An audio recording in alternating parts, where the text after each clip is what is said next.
태어난 아이와 엄마를 함께 모바일 검사해 보았습니다. 그리고 아이와 엄마의 검사 결과를 비교해서 설명하겠습니다. 먼저 유전에 대해서 알아야 내용을 쉽게 이해할 수 있습니다. 유전은 유전자의 유전과 영양의 유전으로 분류할 수 있습니다. 유전은 부모의 성격, 체질, 형상 등의 형질이 자손에게 전해지는 현상으로 오스트리아의 식물학자인 멘델에 의해서 처음으로 과학적인 설명이 이루어졌다고 합니다. 유전자는 유전의 기본 단위로 부모가 자식에게 특성을 물려주는 현상인 유전을 일으키는 단위라고 합니다.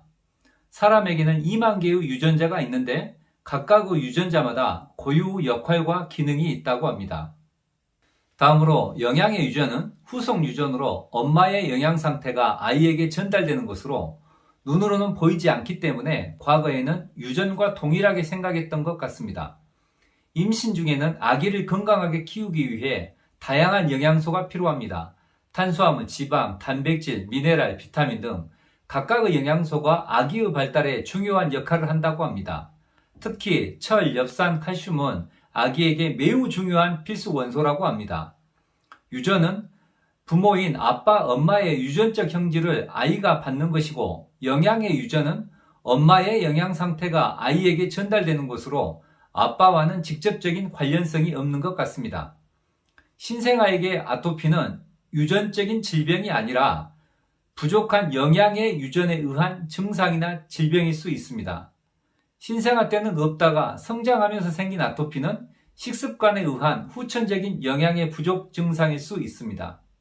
앞에서 유전에 대해서 알아보았습니다. 이제는 아토피를 가지고 태어난 아이와 엄마의 모바일 검사 결과를 비교해서 설명하겠습니다.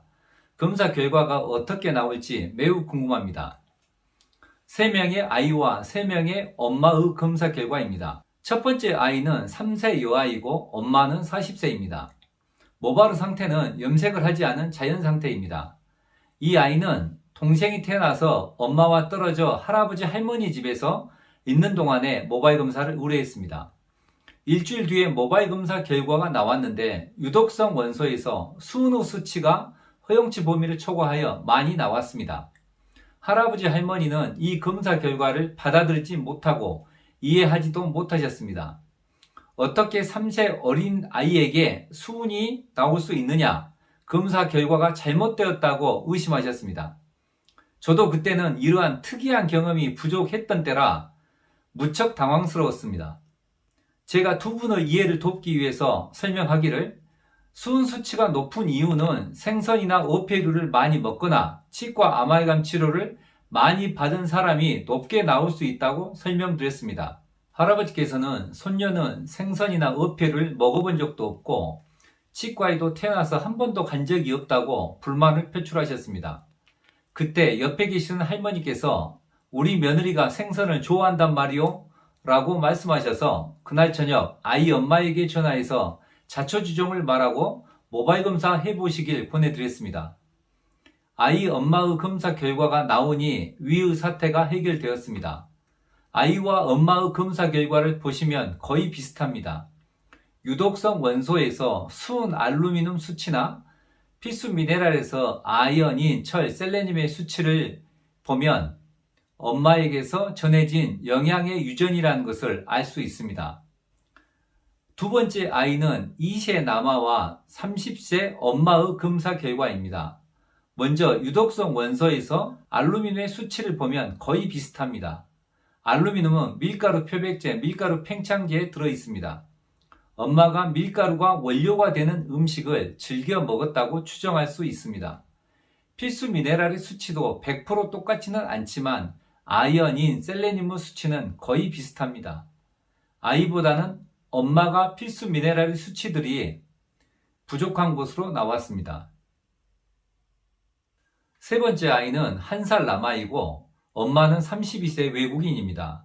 유독성 원소를 보시면 엄마보다 1살 아이가 더 많습니다.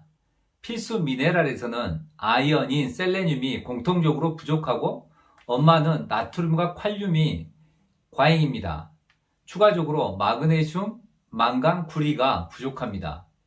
앞의 결과들을 보셨으면 영양의 유전을 이해하셨으리라 짐작합니다. 검사를 한 3명의 아이들은 아토피를 가지고 태어났습니다. 이렇게 영양이 부족했을 때 아토피가 생길 수 있다는 것입니다. 부족한 필수 원소를 보충하는 방법은 젖먹이 아이는 엄마가 영양제를 먹는 것이 보충에 유리하고 분유나 이유식을 먹는 아이들은 가루로 만들어 음식에 섞어서 먹이면 됩니다.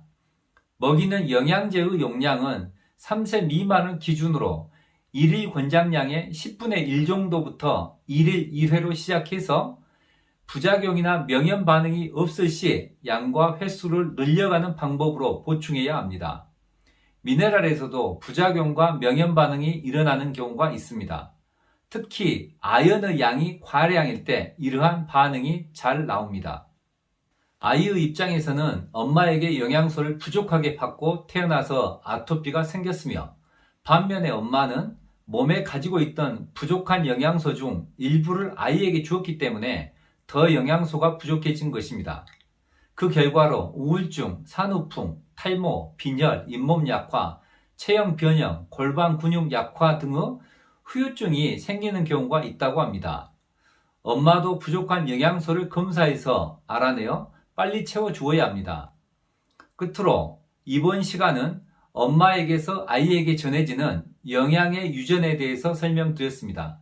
그리고 모바일 검사를 통해서 엄마와 아이의 검사 결과를 비교해 보았습니다. 이번 시간은 여기서 마치겠습니다. 시청해 주셔서 감사합니다.